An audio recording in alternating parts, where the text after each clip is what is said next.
Get some analysis on this story with Professor Ntsikelelo Breakfast. Prof, thank you so much for making time for us this afternoon. So this report is quite consistent with the preliminary findings. The President found to not have exposed himself to a risk of a conflict between his presidential duties and the private Phala Phala farm interests. The paid work while serving as the head of state and abuse of power is not substantiated.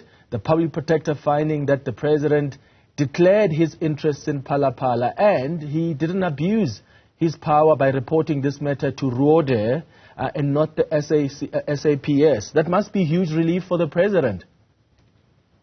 Of course, Clement, it is. My reading of the situation is that there seems to be a new posture in the office of the public protector with regards to how the institution relates with, the executive, including the President.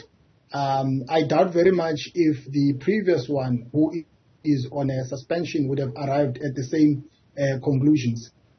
Furthermore, my concern was surrounding Section 96 of the Constitution, which stipulates that members of the executive institution cannot undertake paid work.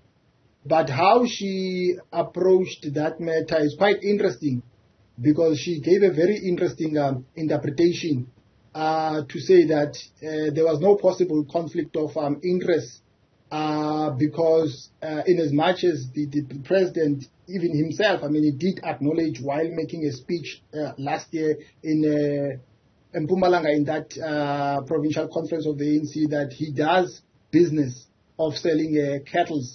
But the public protector says that that's not where he derives his income, and therefore he's not at fault.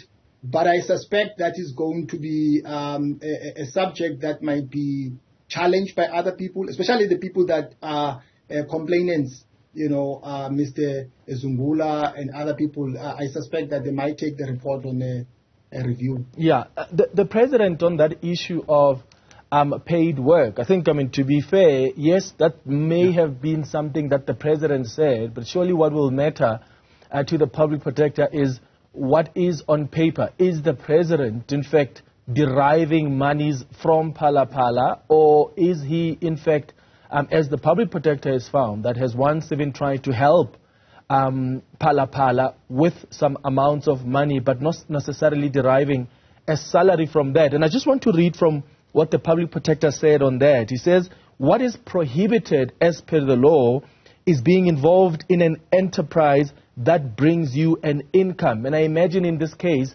she didn't find that the President was receiving an income from Phala Phala. You think that's not sufficient? No, I think you're making a good point, Clement. Reading the text of the Constitution is one thing. Interpreting it is another thing. So she gave us a contextual understanding of the way things should be. But I'm saying that some people might differ with that interpretation. I'm not saying that the interpretation is off the mark, but I didn't see it coming. I never thought that someone can interpret it that way, because I thought, in my humble opinion, it was a straightforward matter, that the President was at fault. But I think the interpretation suffices. And in fact, if you remember what the independent panel report found, that was quite different from what the public protector interprets. And I think you make a good point about what the text and the law says and what the interpretation will be. I remember that with the independent panel, when they were looking at the paid work, they said that it's neither limited to employment nor to being in business. So they refer to both employment and also running a business. So the two having different interpretations there. Let's talk about the people that this report fingers. The people that work very closely with President Cyril Ramaphosa, the fall guys, so to speak. The public protector has found that his head of security, Wali Ruode, abused his office in launching an off-the-books investigation using police resources after that money was stolen. The question now is, does the president disassociate himself from Wally Rode? Yes, the public protector says the SAPS have got to take action against him, but what do you think should be the approach of the president on this? Well, I suspect that maybe there might be disciplinary proceedings against him in the light of these findings. But one can also make another argument that it is a matter of concern that there is this fall guy or there are these fall guys. So then the question is this some kind of a cover-up? Because the focus was not those guys, but the president.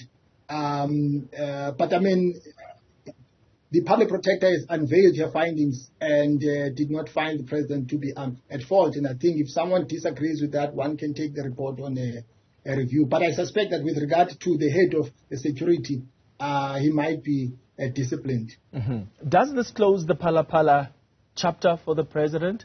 In other words, must the president relax now?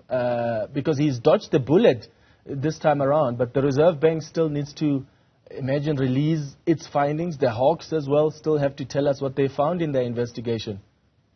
No, of course not. I think there are still some questions that need to be answered. I think he still needs to account.